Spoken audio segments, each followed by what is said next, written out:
Essa semana o plenário concluiu a votação da medida provisória que estabelece regras específicas para licitações de obras de serviços relacionados à Copa das Confederações em 2013, a Copa do Mundo em 2014, as Olimpíadas e Paralimpíadas em 2016. Essa matéria agora vai ser analisada pelo Senado. A oposição bem que tentou retirar do texto todo o regime diferenciado de contratações públicas e também pontos isolados, como a modalidade de contratação integrada e o uso de tabelas oficiais de preços para a administração encontrar o preço global da obra. Pois é, agora, um pouco mais longe da disputa política, nós vamos conversar com quem entende e muito desse assunto. Está na linha conosco o professor Jorge Ulisses Jacobi Fernandes, que, além de advogado, é mestre em Direito Público, professor de Direito Administrativo, escritor e consultor.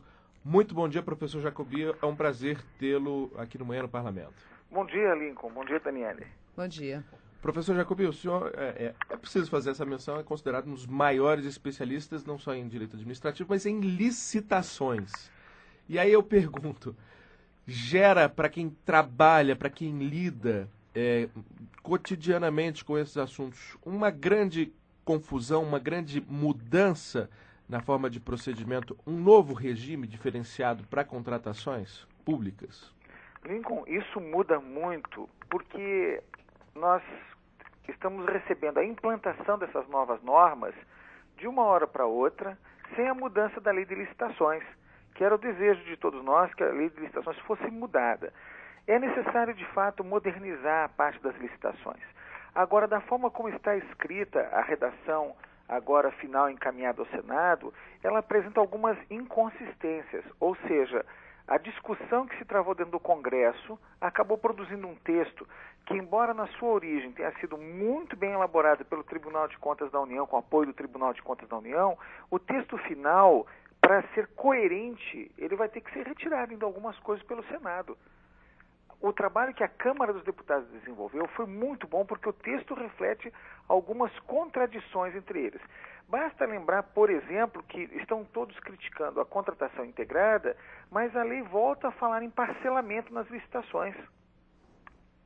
A contratação integrada seria uma forma de acelerar, né, contratando no mesmo grupo desde o projeto até o rito final de execução, mas a lei prevê parcelar o que seria integral, é isso?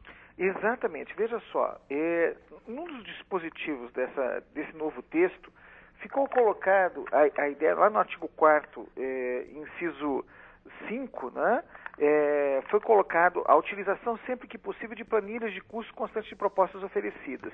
E mais adiante, o próprio texto vem colocar que é necessário parcelar o objeto. Então, com essas duas formas de trabalho, quem vai interpretar a norma vai continuar sofrendo muito. A lei de licitações tem várias inconsistências dentro dela. E o regime diferenciado de contratação apresenta isso. Eu vou citar, por exemplo, Lincoln, se você me permitir, o que se fala em relação à contratação integrada. Uhum. Eu queria, inclusive, sua opinião a respeito da contratação de maneira integral.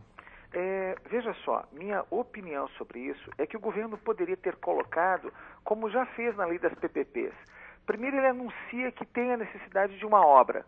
E em seguida as pessoas apresentam os projetos e ele escolhe o melhor. Da forma como está sendo colocada, a ideia que nasce da lei das PPPs e agora incorporada no regime diferenciado da contratação, ela vai permitir ao Estado aproveitar a expertise do setor privado. Vamos imaginar que eu queira construir um estádio. Existem diversas metodologias para isso. Só que essas metodologias, a lei está obrigando que diferentes metodologias tenham critérios objetivos anteriores. Vou imaginar que eu esteja trabalhando com um material, uma resina plástica para a cobertura de um estádio. A administração pode nem conhecer isso, como ela vai estabelecer critérios objetivos? Uhum. Então, a minha opinião é a seguinte: houve um avanço, isso vai gerar celeridade nas obras, mas a administração pública continua não preparada para isso. Vai ser necessário um grande investimento na qualificação do servidor para operar bem essas novas normas. Veja, Lincoln, que quando saiu a medida provisória do pregão, eu fui responsável por instituir na norma o dever de todo servidor, antes de aplicar a lei do pregão, receber um treinamento específico. Uhum. E não é porque sou professor. é porque trabalhei quase 30 anos em controle e acabei vendo o controle condenando todo dia gente que não sabe trabalhar com as regras novas. E o mesmo vai acontecer agora. Não tem tempo hábil, né? Não vai ter tempo hábil para qualificar essas pessoas. Professor, eu queria que a gente pudesse avançar para um outro ponto que foi, digamos assim, nevrálgico nessa discussão, que foi o do sigilo sobre o orçamento estimado, a previsão de que o valor estipulado pelo governo, aquele que ele prevê gastar sobre o objeto daquela licitação, deveria ser sigiloso até a conclusão do processo licitatório, algo que inclusive ficou muito nebuloso durante toda essa discussão pública e que foi, sem dúvida, um dos pontos que dividiu os parlamentares. Isso mesmo. Veja só, Lincoln, realmente as pessoas estão criticando muito, mas no meio acadêmico essa crítica não tem repercussão. Eu vou explicar a origem da confusão. No Decreto-Lei 2300 de 1986, que veio antes da Lei 8666, existia um critério de licitação chamado preço base. O preço base era calculado pela administração pública, colocado dentro de um envelope lacrado, e aquele que mais se aproximasse daquele número que estava dentro do envelope era o vencedor da licitação. O Tribunal de Contas da União, durante quase uma década, brigou contra a existência do preço base. O preço base na 866 não existe. O que a norma agora colocou? Colocou que o custo estimado da obra vai ser sigiloso. Mas a Câmara dos Deputados colocou uma regra, lá no artigo 6º, parágrafo 3º, permitindo que os órgãos de controle tenham acesso a esse número. E, na verdade, não vai ser critério de julgamento. O que vai acontecer? A administração tem o preço base estimado sigiloso dela e a licitação vai ocorrer normalmente. Não vai ganhar aquele que mais se aproximar do preço base. Não vai ganhar. Agora, existe um risco. Qual é o risco? Servidores mal intencionados poderão dizer o seguinte: aquele que estiver abaixo do preço vai estar desclassificado, quem estiver acima do preço vai estar desclassificado. Então não é a forma como está redigido o texto que nos prejudica a sociedade, é como podem fazer uso dele. Vou explicar ainda um pouquinho melhor essa questão. Hoje, na administração pública, é muito difícil elaborar as planilhas de custos. Os empreiteiros hoje recebem um edital pronto pela administração, com todos os preços e os projetos básicos. O que o empreiteiro tem que fazer? Colocar o lucro e entregar a proposta. E os erros que ocorrem na planilha, o Tribunal de Contas, a CGU, imputam ao servidor. Dessa forma, os erros podem ser corrigidos.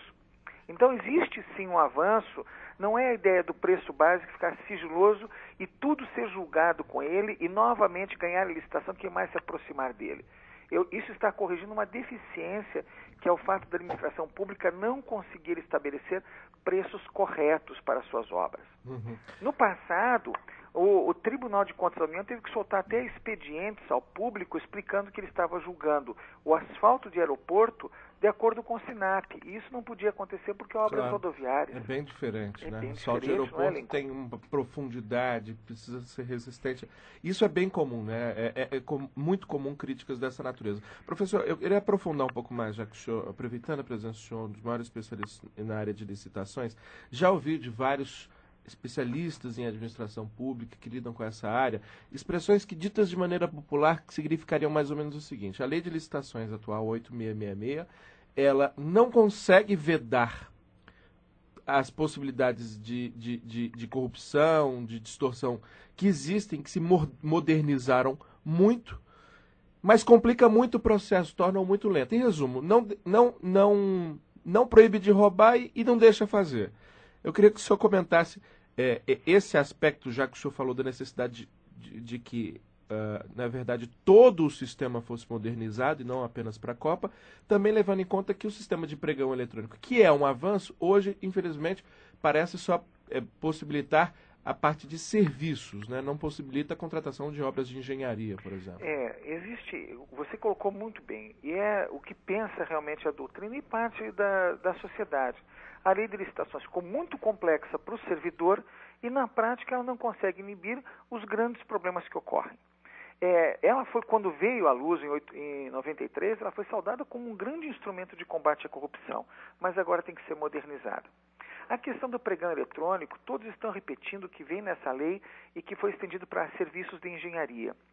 Essa lei fez mais do que isso. No artigo 13, ela possibilitou o uso da ferramenta eletrônica para outras modalidades de licitação. Esse foi um avanço extraordinário. Nós podemos ter uma concorrência agora eletrônica, aberta ou fechada. Então, isso vai modernizar muito a gestão. Veja só, nós perdemos muito tempo examinando a habilitação de quem ofereceu uma proposta de preços absurda, né? Quando, na verdade, nós temos que examinar a habilitação só do vencedor. E isso é uma regra do pregão, que teve um grande avanço para a sociedade. Existem aqui instrumentos, né, nessa norma que podem modernizar. Por exemplo, essa norma cuidou da exigência de amostra. Essa norma cuidou da administração poder estabelecer marca de produto como referência. Então, foram grandes avanços que essa norma está fazendo. A gente lamenta que o Estado esteja cuidando de esporte, que é muito importante, mas ela deve ser aplicada à saúde, aquisições de saúde, né? A aquisições que têm maior relevância e maior expressão para a sociedade. Sem dúvida. Professor, Sim, senhor. o nosso tempo no dia de hoje é um pouco mais curto por causa de uma sessão extraordinária que começa logo mais às 9, mas eu já faço um convite para que volte amanhã no Parlamento, para que possamos aprofundar mais uma vez esse tema, até porque ele com certeza não sai da ordem do dia, não só por conta do regime diferenciado de contratações, mas por conta de tudo isso que o senhor colocou, da necessidade de uma reforma do nosso processo licitatório do país, da modernização dele. Eu agradeço mais uma vez ao senhor. Conversamos com o professor Jorge Luiz Jacobi Fernandes. Como eu já disse, além de advogado, mestre em Direito Público, professor de Direito Administrativo, é considerado um dos maiores especialistas na área de licitações do país. Muito obrigado, professor. Eu que agradeço, Lincoln. Esse debate tem que continuar para a sociedade ser esclarecida. Obrigado pela oportunidade.